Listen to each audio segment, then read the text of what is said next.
Hi, congratulations on your new RV. We're really excited for you. Please make sure before you're signing that you bring the following items with you. If you're a cash buyer, please make sure that you bring a cashier's check, no personal checks at time of signing, or you may bring actual cash. If you're a finance customer, please make sure that you bring proof of insurance listing your specific lien holder. If you need that information, please call us ahead of time. Also, make sure that you bring all valid driver's license of all persons that will be listed on the title. If you have a trade that you're trading in with us, please make sure that you bring your 10-day payoff as well as your title and all persons who will be listed on the title of that trade. Arrive 30 minutes early before your appointment time so we can properly inspect your unit, and also make sure that you have the fridge on and running prior to arrival.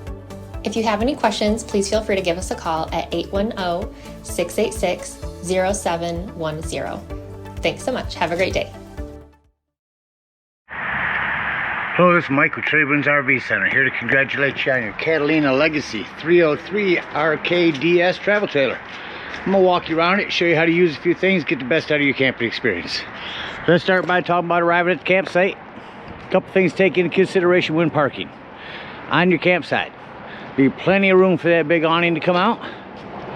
Then on your off campsite, of course, leave room for your slide to come in and out. Both of them. Preferably nothing hanging over top.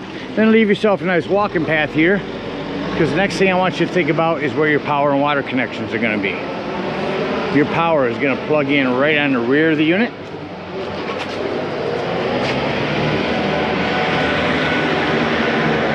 And then your water connection is going to be up here between the slides in front of your tires on your driver's side of your tow vehicle. So park accordingly so you can utilize the facilities at the campsite. Once you arrive and unhook your hitch, first thing you're going to do is level your unit. Your unit does come with a power tongue jack, night docking light should you arrive at night. Simply raise or lower the unit until it's level. Now I do recommend on one this long, bring your slides in, get you a stick on level, put it in the middle, have someone watch that while you raise and lower this until you got your unit level. Now if you lose power, you do have a manual override right up underneath this rubber stopper here, and that hand crank will bring this up and down if you don't have power. Speaking of power, check your battery posts when you arrive, make sure those haven't wiggled loose going down the road. Once you got our unit level, next thing we're going to do is stabilize it. All four corners of the unit, you have these stabilizing jacks, 3/4 inch hand crank, simply crank them down. Now what I am going to recommend are stabilizing jack pads. Get some jack pads from the store, use your 10% off coupon. Get four of those, put them down underneath these and run them down. It's going to protect the feet of your stabilizing jacks from dirt, debris, and hot blacktop. Better distribute the weight. Crank these on down. You can use a drill gun and an impact driver. It's going to run down in a matter of seconds. I just recommend when you get to the bottom, you slow down. Because remember, we're only going to run these down until they're taut. Once you have any type of resistance on this, that's as far as you want to come down. Because remember, we already have our unit level. All we want to do is stabilize it. Go around, get all four of those down. Two in the front, two in the rear. Once your unit's level and stable, we can hook up our power and water. Now in the rear, you'll have to remove your cotter pins and lower your ramp down, or your cargo carriage here. I recommend grabbing it by the tire when you bring it down. It lowers it down easier. Here's where your power cord goes in. Pistol grip, the way they are now, they go into the left or to the right, and then twist it to the left. Turn your black washer on there. You're all set up. Now, at the end of this 50 amp service, should you need it, you have a dog bone that'll bring you from 50 down to 30. And then if you ever need to plug into a 110 anywhere, 30 down to 15. Got our power hooked up. Let's hook up our water.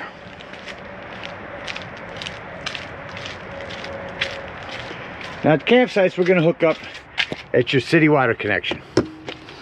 First things first, your water pressure regulator. This water pressure regulator is going to reduce the water pressure to 40 to 50 psi, protecting the lines in the unit. Always use this when putting fluid in here. Put it in there, hook up your hose, but don't turn your hose on yet. Let's find your hot water heater. On your unit, hot water heater is over here on your campsite toward the rear. All we're doing at this point, folks, make sure drain plug's back on. You may have left it off last time you were out camping. Go ahead and get this on there nice and tight like it was. You can throw a little plumber's tape around here. Don't use putty. Get that on there nice and tight. Once that's in there snug, you can go ahead and turn on your hot water heater, or turn on that hose. After that hose has been on for a little while, go ahead and go inside and deploy your slides. Your unit's level and stable. You can open everything up. What I need you to do is go inside and open up your water taps. Once you got all the air out of the lines, the steady flow of water coming out of them, shut them off. Then you can turn on your hot water heater indoors. Now let's say we're going to go camping and we're not going to use city water. We're going to go dry camping, or boondocking as they call it. In that case, we'll just fill up our fresh water tank.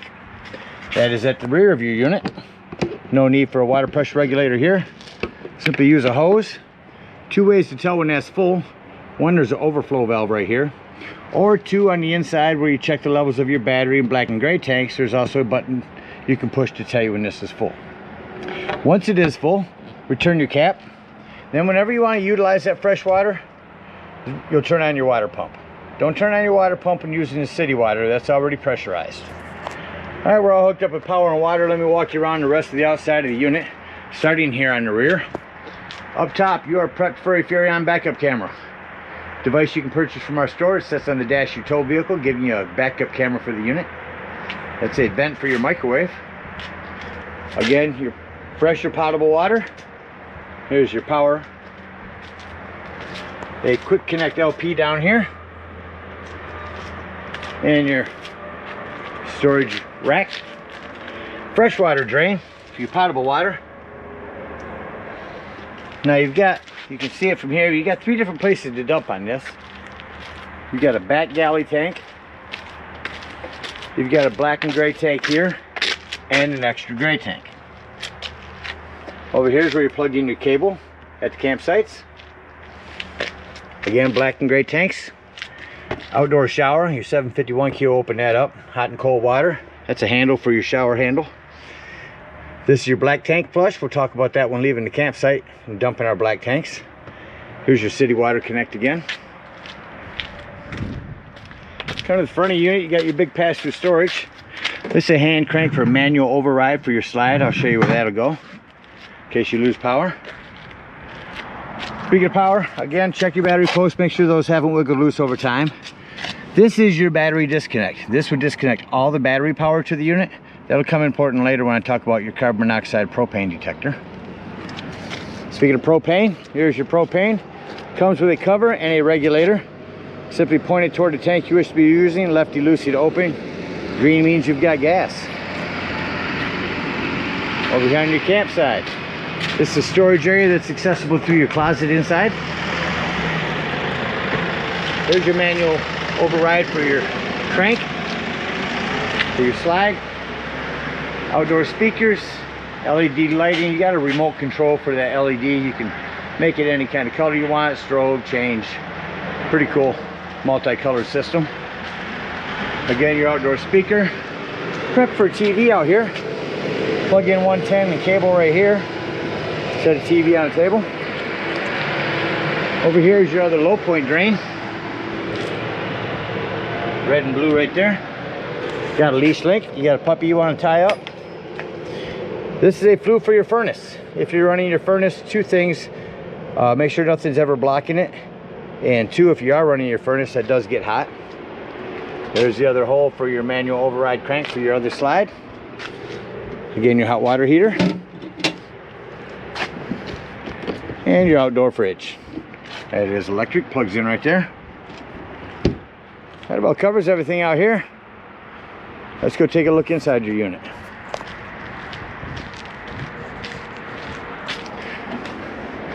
So the first thing I like to point out in every unit is the fire extinguisher. Make sure that you and everyone that's camping with you knows that the fire extinguisher is located by the entry doorway in case of an emergency. Coming up onto the wall is your control panel. We'll start up top here. Freshwater button, that's why I said you can tell when your potable water is full. Your black and gray tanks. Here's your slide controls. Your awning control, we'll get that in a moment. exterior or LED lighting for your awning and interior lighting. Here's where you turn on your water pump if you're using potable water, and there's where you turn on your water heater. Down here, do not turn this on if your water heater is full. That's to turn on electric water heater. You should normally do it out here. Your awning. You only want to run that out until that white flap falls down to 90 degrees. As you see, it will wrap itself up backwards. So keep an eye on it when you're running it out. Make sure you don't run it out further than you need to. Just run it out until that white flap falls down and you can see the silver bar underneath. Shut off our awning lights.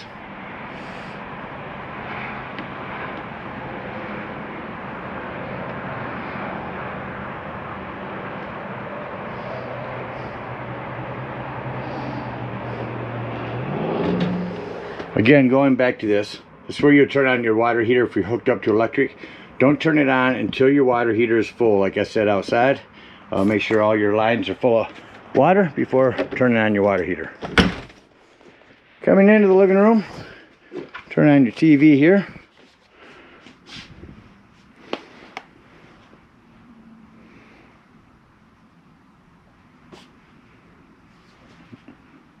I think I just accidentally shut it back off. Turn that back on.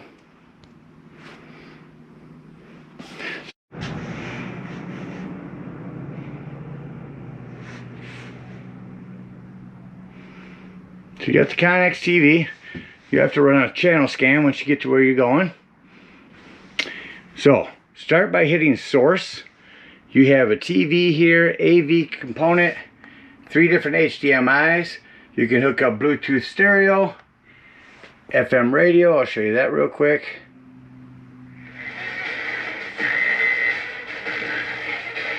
Go back to your source, go to media, go up to TV. So several different options. Everything's indoors and outdoors. Everything's dual zoned. Really cool system. Down here's your fireplace. Not just for looks anymore. I can go through and show you all the pretty colors, but the biggest thing is the heat. If it's chilly in here in the morning or evening, instead of using up your gas, if you're plugged in at a campsite, crank this heat up. It's already getting warm. This will get it toasty in here in no time. Sofa over here, of course, jackknifes down to a bed. Lift the front up, lay it down. Pull it back towards you. Cup holders. A lot of individual lighting in here. Here as well as here. Coming over into your kitchen. On your G fridge, you want to make sure this is locked over here for travel. This is a battery disconnect. The only time you ever want to turn that on is if you want to disconnect the power to this, in case you want to thaw it out. That'll just battery disconnect just to the fridge. Over here, self-explanatory microwave. Fan and light. Your glass top here makes an excellent backsplash. Panel light. Turn it to light, turns red. Hit your spark. Once your gas is turned on, you'll have flame back there. Same thing on the oven. Turn it to light here. Light it with this lighter. No need for a pilot light anymore. And then just set it to the desired temperature. If you take your panel light and rock it down, that'll give you an oven light. Below your oven, access panel to your breaker box and fuses. Over here is your 12-volt carbon monoxide propane detector. Now the reason I mentioned that's 12 volt, it's always running off your battery. So if you are out dry camping somewhere, not plugged in anywhere, nothing charging your battery, if you're going to be gone for the day, use that battery disconnect up front to keep this running your battery down while you're gone. Continue in the kitchen, more individual lighting. Head back in here to the hallway. Find your thermostat. Go ahead and turn the AC on. Oh, turn that down. There's your AC kicking on. Do we have quick dump on these? Shut your AC off. You see the AC shuts off quickly. Now I'm going to turn the heat on. Hear that kick on. Now I shut the heat off. You'll notice that it takes a couple minutes for the heat fan to cycle through before it shuts off. Coming into your bathroom, a couple things in here. Make sure that this is snapped down for travel. You don't want that door bouncing all over the place. And plumbing to check. Keep an eye on your plumbing. You're bouncing a house down the road. Make sure nothing's wiggled loose over time. A hand crank open exhaust vent here.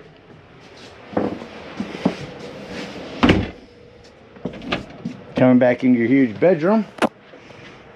Turn that on. This is AC prepped, so you can put an AC unit in here. In the meantime, it's just a hand crank open, no exhaust vent. Same thing on your closet. Want to make sure that these doors are snapped in there like that for travel.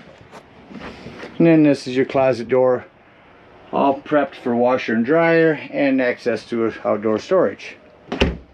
You also have storage under your bed.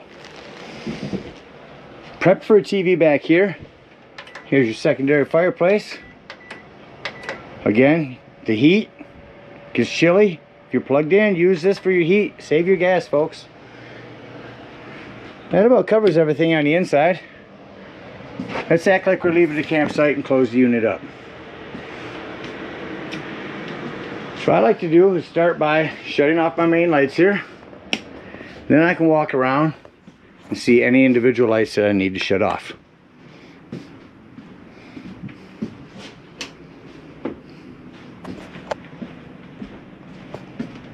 So all my lights are off. Come back over here, turn on my interior lights. And I'm going to bring in slide number 2 first, because that's going to be my bedroom. Keep an eye on it with the door open here. As I get just about closed. I'm going to also mention doors and drawers in here. Make sure all your doors and drawers are closed. Nothing's going to impede your slide from coming in.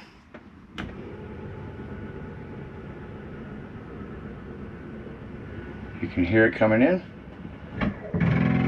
That little noise is okay to hear. That's just the slide mechanism telling itself not to come in any further.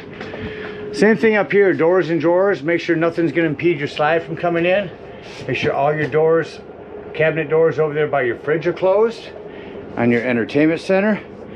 We just don't want to be ripping doors off as we're closing or opening slides up.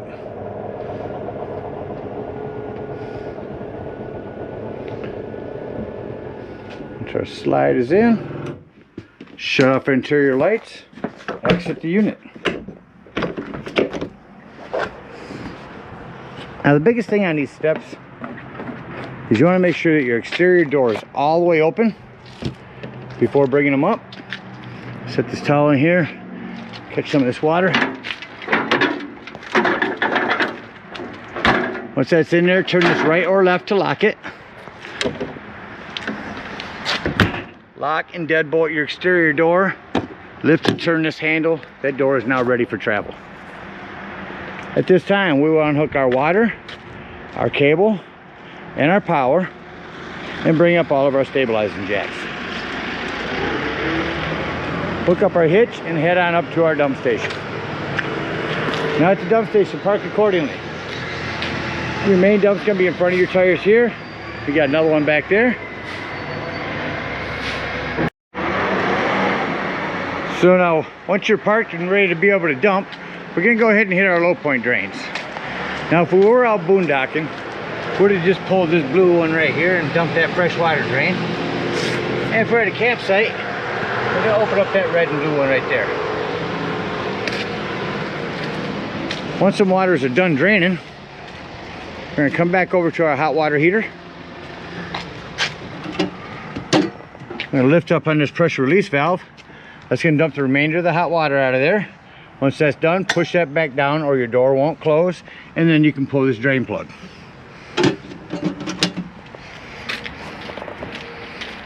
Then we can start dumping. Hook up your hose, 10-foot hose, comes your convenience pack, and pull that black handle. That black handle is your sewer outlet. And once it sounds like it's no longer draining, or someone opens the entry door and presses the black tank and sees that it's empty, leave that handle open, grab the hose at the dump station, again with your water pressure regulator, and hook that up to this black tank flush. Turn that hose on, let it run for a good 5 minutes. That's going to wash all that nastiness out of your black tank. When that's done, remove your hose. Make sure it's continued to drain out. Once it's done draining, close your black handle and pull this gray handle. Now that's wastewater. All your wastewater and galley waters are going to be sinks and showers. That'll clean your sewage hose out a little bit for you. Close that one and then hook up to this one. After you're done dumping that gray tank, go ahead and grab your sewage hose and come on back here to this galley tank, which is going to be your main kitchen sink waters. Pull that handle. After you're done dumping that, close it, take your sewage hose, and conveniently and sanitarily store it right here in your bumper. Again, thank you guys so much for your purchase. Hope you enjoy this Catalina for many years to come. Happy camping.